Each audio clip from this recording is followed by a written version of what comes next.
Hello and welcome to this how to apply digital panning to your shots. I'm Ali Jennings and I'll be showing you how to apply different motion blur and radial blur effects to your pictures to give the impression of panning. So here we have our original picture, and as you can see the background's a little bit distracting, and what we're going to do is use a series of layers which have been blurred and then masks to reveal the blur so that we get the digital panning look. So if we take a look at the final picture, and here you can see your eye is instantly drawn to the rider himself and all of the distracting background has been removed. So what we'll do is we'll get straight into it, go back to our original picture. I'll just zoom out a bit, and we need to first of all just duplicate our background layer. So left click onto your background and drag and drop it onto the new layer icon. Once you've done that, just zoom in slightly, and what we want to do is actually remove most of the rider so that when we apply the motion blur effect we're only going to have any motion going backwards instead of sort of surrounding the rider himself. So to do this we're going to use the clone tool just to take out the front part of the rider, and then that way when we apply the motion we'll actually have sort of streaks of the bike going behind him but not into the foreground. So if we select our clone tool, and you'll find that there in the tool palette on the left hand side, and what we want to do is just take out a lot of the front of the bike. So if you just hold down Alt just to make your sample point, and then just use the brush just to quickly take out a lot of the front and underside of the bike where you don't want the motion sort of coming forwards. And as you're cloning, just make sure that you resample as you go around the image. And as you're cloning out, you'll probably find that you'll need to sort of resample as you go around the image, and to do that just hold down Alt, click, and just continue sort of your cloning. Now if you've got some distracting objects in the background or people with bright jackets and things that you want to remove, you can do exactly the same. Just use the clone tool just to remove them as well. And the great thing about this is because you're going to apply such a large sort of motion blur to the image, it doesn't really need to be that perfect. So you can see here I've got a few bits and pieces of the fence coming in, but once it's blurred we won't really notice that at all. So I think that should do. Just take out the exhaust pipe there and just a little bit underneath at the back. Now with that done, I want to apply the motion blur. So if we go up to Filter, down to Blur, and to motion blur. Now taking a look at the angle of the bike, I've increased the angle to about 25 degrees, and just to really get the motion blur effect I've taken the motion blur all the way up to about 214, and there we can see we've really got a nice sort of blurring effect going on. So I'll just click OK to apply that. And now what we want to do is apply radial blur to the wheels, so really get that sense of spinning motion of the wheels. So I'll turn off my background copy layer. Once again click back onto my background layer and just duplicate that by dragging and dropping on the new layer icon. Now making sure background copy 2 is selected, I'll go over to my marquee tool, make sure I've got the elliptical marquee tool selected. And then all I'm going to do is very quickly just draw a rough circle around the wheel. Now basically you want to encompass the whole of the wheel, so have a little space going all the way around it, and you want to try and get the center of your circle sort of where the axle is. So once you've done that, just go up to Filter, Blur and Radial Blur, and over on the right hand side you'll have sort of an illustrative preview of the motion. And then you need to select your blur method. In this case it's going to be spin, and we want to have our quality at best. Now just use the amount slider just to increase the amount of spin on our wheel. We'll take that to about 36, and then just click OK to apply that to the wheel, and you'll instantly see the effect that that has. With that done, go Control Option D just to deselect. And what I want to do is now just select the rear wheel in exactly the same way.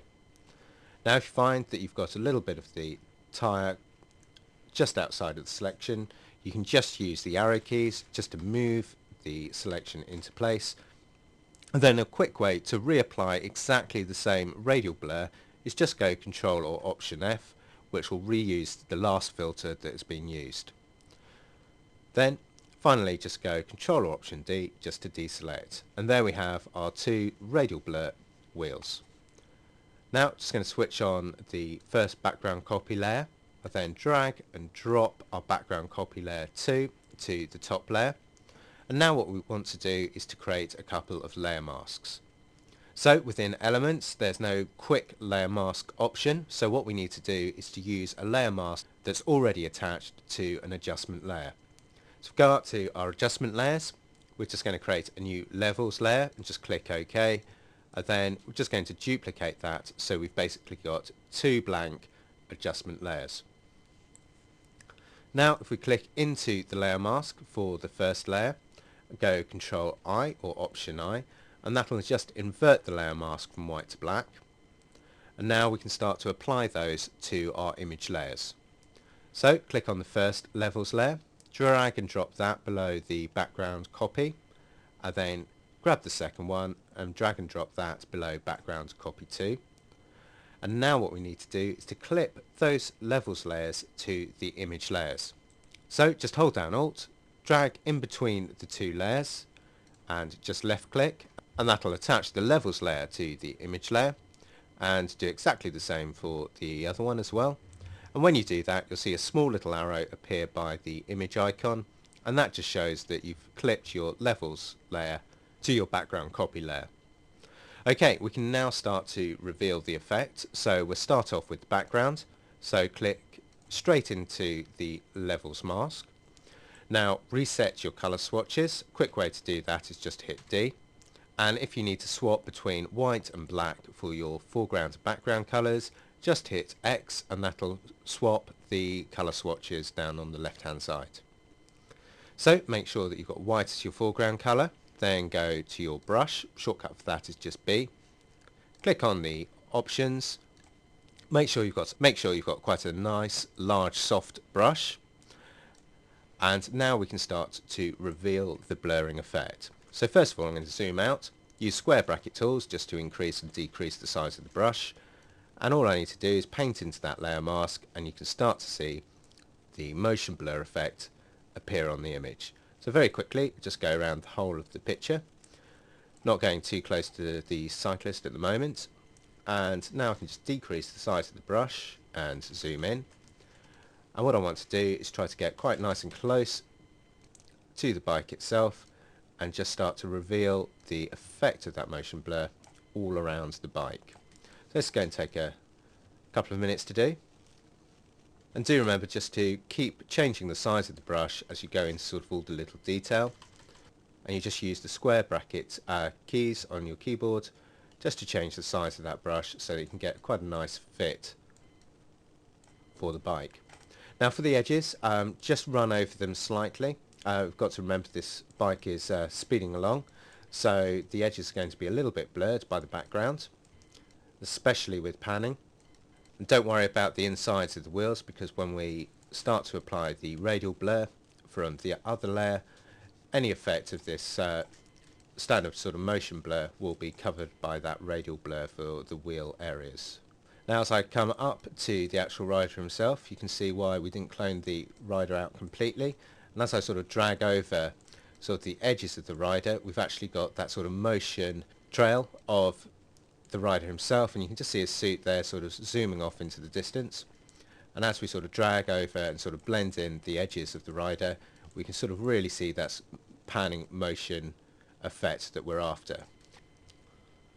Okay, so once you're happy with your initial motion blur, we can already see the difference that just that motion blur has made. But at the moment the wheels are obviously looking a little bit static, and if we're doing a proper panning shot, the camera would have actually captured the motion of the wheels spinning around. So click onto your second background copy and your levels layer mask, and now what we want to do is exactly the same thing but for the wheels. So again, we'll zoom right in, adjust the size of the brush, and again we're just going to quickly go over the wheel there, and you can really see that sort of spinning motion for the wheels sort of coming in. And we'll just apply that again to the back wheel.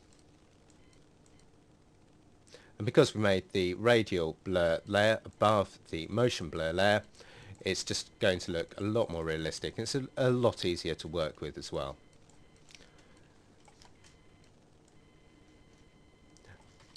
Okay, so there we have the motion of the wheels, and you might want to just pop around the image, just do a little bit of cleaning up. But if we now zoom out, we can really see how that motion blur and the radial blur has given the panning effect that we're after. Okay, so that's how to apply digital panning to your shots.